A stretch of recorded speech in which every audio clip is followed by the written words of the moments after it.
ছয় দফা দাবি আদায়ে শাটডাউন কর্মসূচিতে ক্যাম্পাসে বিক্ষোভ করেছেন রাজশাহী পলিটেকনিক ইনস্টিটিউটের শিক্ষার্থীরা। এমকে টেলিভিশনে নিয়মিত সংবাদে আপনাদের স্বাগত জানাচ্ছি আমি শারমিন মিনা। এতক্ষণ শুনছিলেন সংবাদ শিরোনাম, এখন ডেস্ক থেকে বিস্তারিত।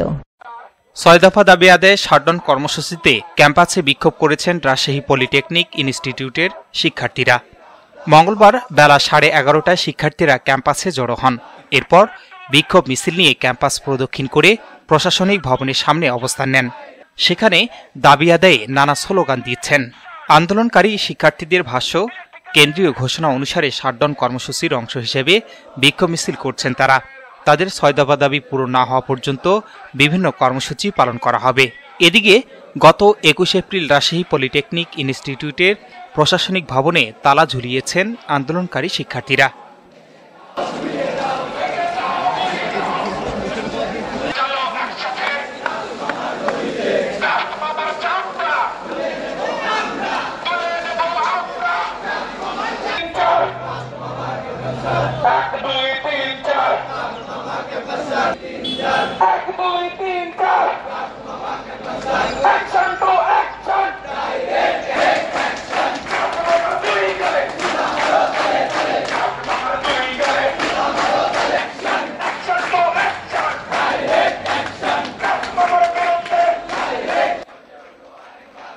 S Rahman, news desk, MK television.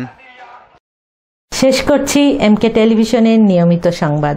এতক্ষণ সাথে থাকার জন্য আপনাদের সবাইকে অনেক অনেক ধন্যবাদ।